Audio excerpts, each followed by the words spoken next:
I was booked to hold a keynote, and what happened in the next 30 seconds nearly killed my career. I was quite new to the keynote game, and I knew that keynote would also mean delivering energy, going out there, owning the stage, just wanting to be there, being present.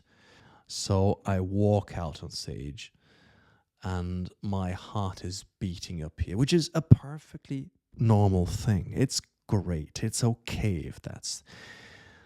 But what happened next was, it was just this bit too much. So I'm walking out on stage and in my mind I'm going like, I gotta deliver energy. And at the same time, I am nervous as can be. And back then I had not found a way to handle my anxiety. I hadn't talked about my anxiety. And to be honest, I also didn't know what was going on inside of my head, inside of my body. And I always felt more like a passenger who's kind of hanging on for dear life, hoping to somehow kind of by the grace of the stage gods make it through the first couple of minutes. Because I always knew once I survive the first couple of minutes, I'm probably going to be fine. But you see, I never focused on that. I always focused on the first couple seconds and building up on what if like this anxiety comes? What if I can't handle it? So anyway, I am charging out on stage. I'm being announced and I want to be there. I want to be present like in the first couple of seconds.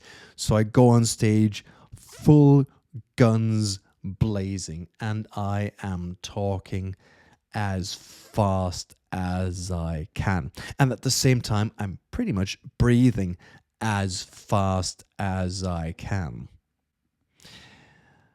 And while I'm doing that, I'm like speeding up, ramping up, amping up, getting more and excited. At the same time, I'm noticing like I'm getting this anxiety building up in me.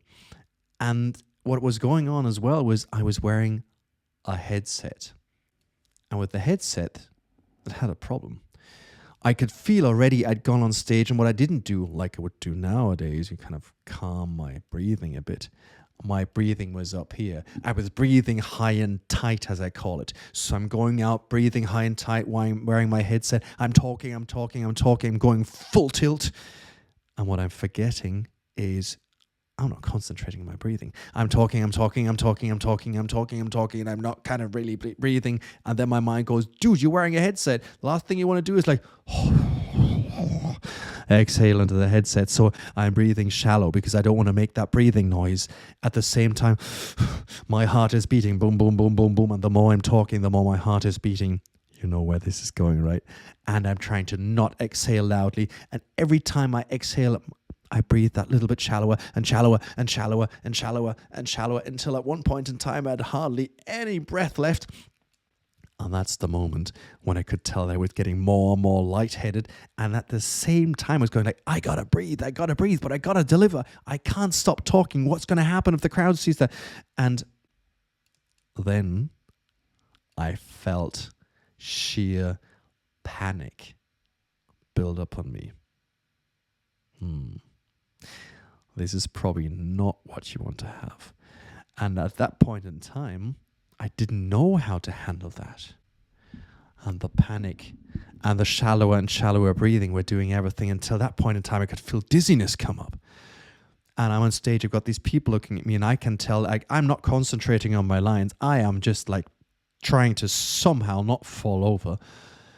And then suddenly I see this table next to me and I don't know what happened, but I kind of cling onto that table. And I noticed I'm like, really, whoa.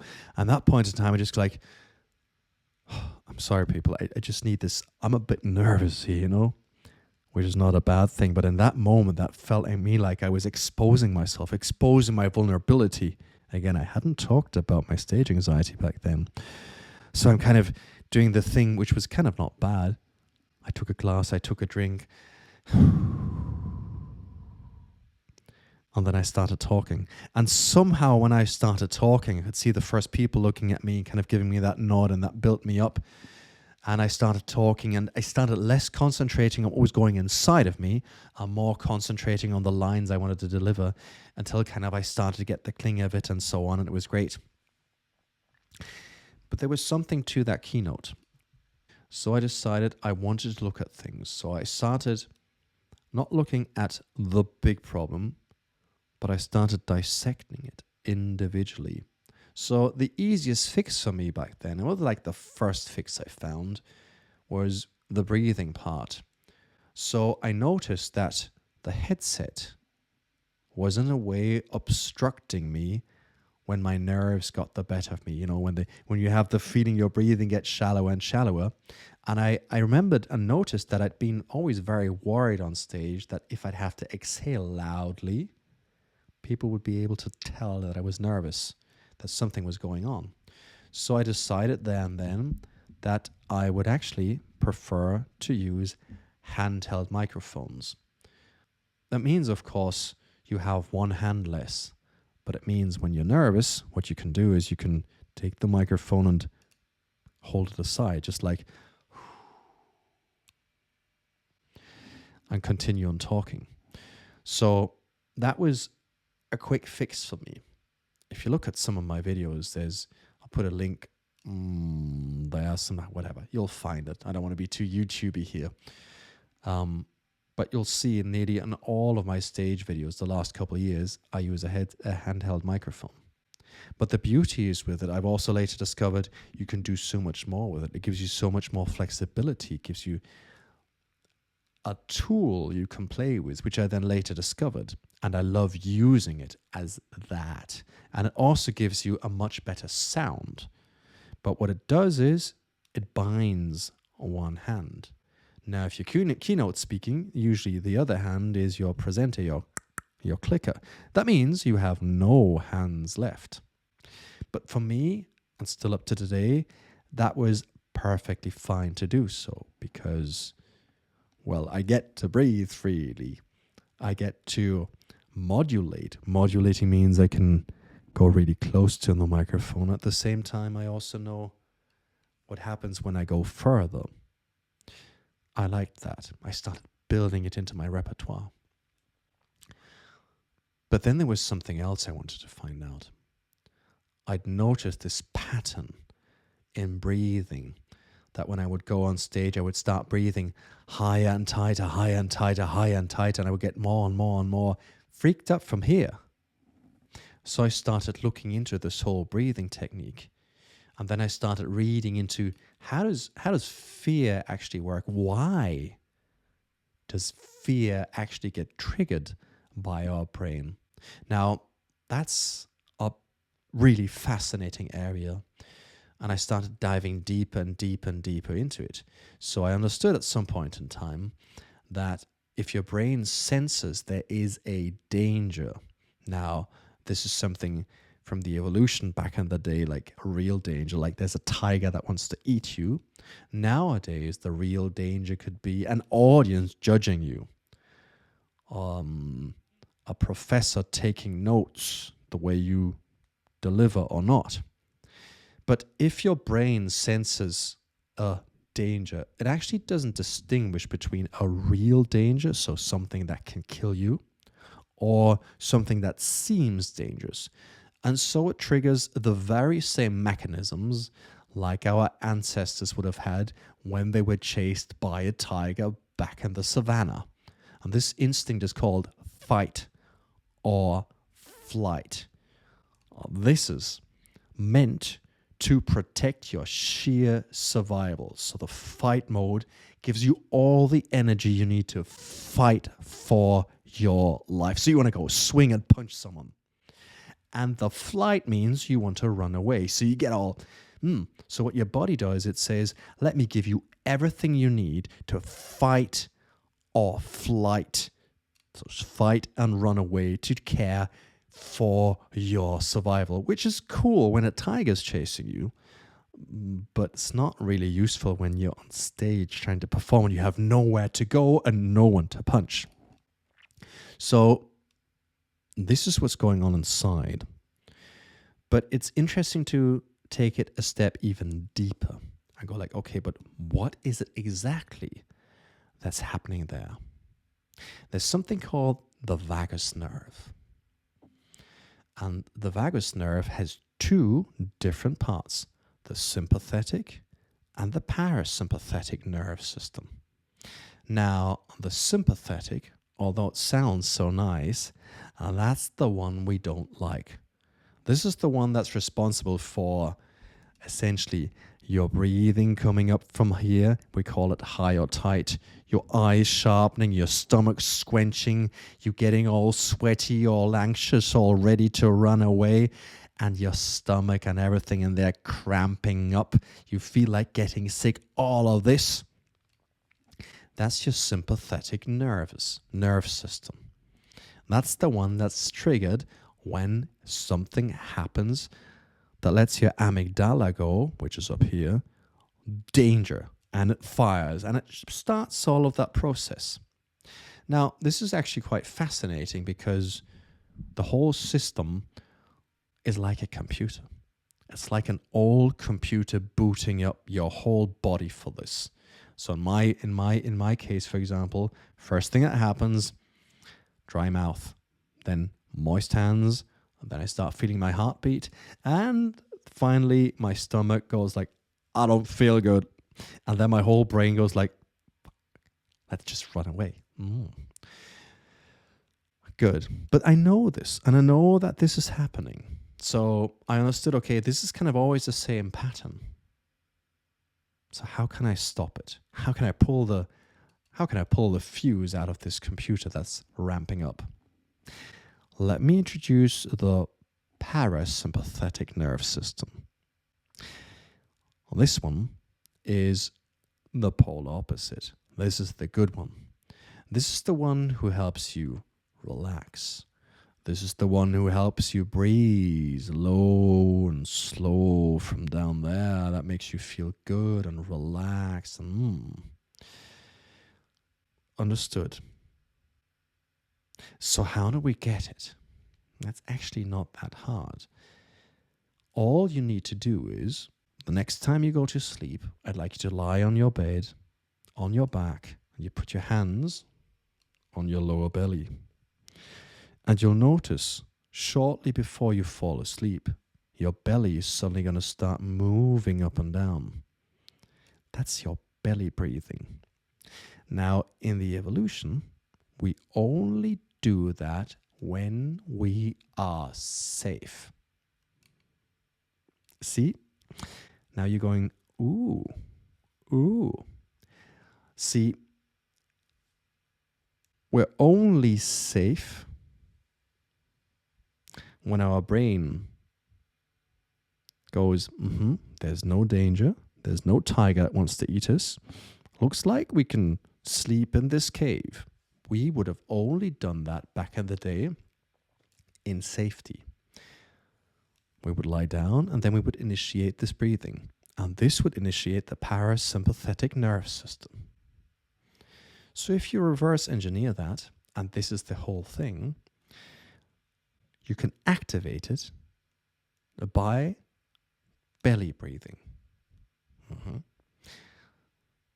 Try it out in your bed, or just watch a different video. Not now, but a little later, how that works. It's a piece of cake. So what I want you to do is breathe from your lower belly.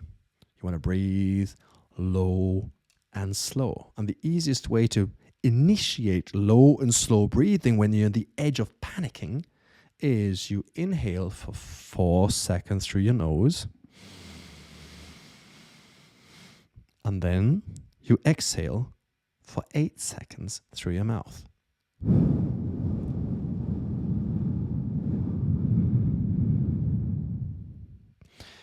And you do that 3 times. And I'm pretty sure if you try that out, you're probably going to start yawning. It's a perfect way to fall asleep as well. But this activates your parasympathetic nerve system and it starts actively calming down. Another way of doing is box breathing. You inhale for 4 seconds, you hold for 4 seconds, you exhale for 4 seconds, and you hold for 4 seconds. By the way, I read, I think it was in the book from Rob O'Neill, the Navy SEAL who allegedly shot Osama bin Laden, that's what Navy SEALs do on helicopters when they're going on missions. So if Navy SEALs do that to calm their nerves, you should as well.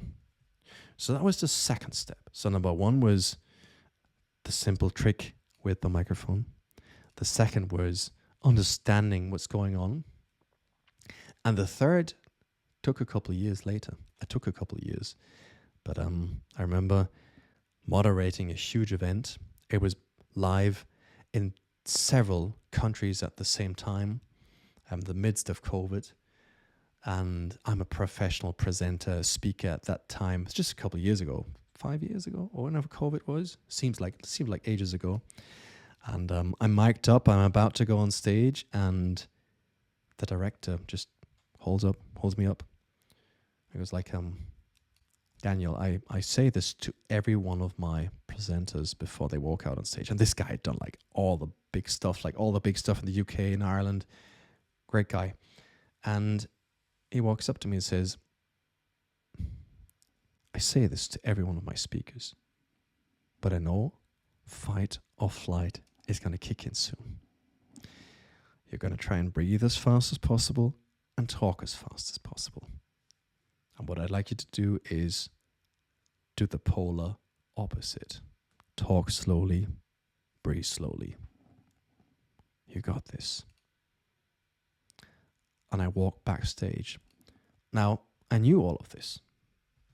But up to then, I felt kind of bad that I couldn't handle my stage anxiety, that I was the one who had that, because everyone else seemed so calm and confident and relaxed and whatnot, and I didn't. But the moment in this incredibly professional environment, something I'd worked for 10 years to get to, and this guy who has worked with some of the greatest people in the industry, without knowing of this struggle I had, walks up to me, tells me exactly that. That absolutely normalized this whole episode of anxiety, of stage anxiety for me. And so should it for you. Now, I've been on stage more than 500 times, and every single time I'm backstage, I feel it. I feel it building up. But what I've done is, by normalizing it, by understanding the processes inside, and on the other hand, also giving me small things where I can circumnavigate problems, like with the microphone, I've given myself very powerful tools that work for me. And if I look back to that day where I started off, I understand it was a process, but I also understand that day I was very close to giving all of this up, because I had the feeling I couldn't handle it, because it seemed so overwhelming, so unsolvable, so uncontrollable. But I was able to control the soul by not seeing a big problem, but several small, very solvable ones. And I only mentioned the three big ones. I've got something else I can reveal. I don't know if I've ever said that publicly, but I don't like having a dry mouth on stage. So what I do is I chew a chewing gum. Shortly before I go on stage, I take a very minty, fresh chewing gum and start chewing it. And I keep it in my mouth throughout the entire performance. Because once in a while I get to chew like 1 or 2 bites, and it helps me moisturize my mouth. Because as soon as my mouth gets dry, I get all freaky. I don't want that. And at the same time, by the way, I later on saw a video of Dave Grohl, the Foo Fighters. He always has a chewing gum. So if Dave Grohl does that, I'm good to go. And I always ask people and say, I really need a glass of water on stage. I really do.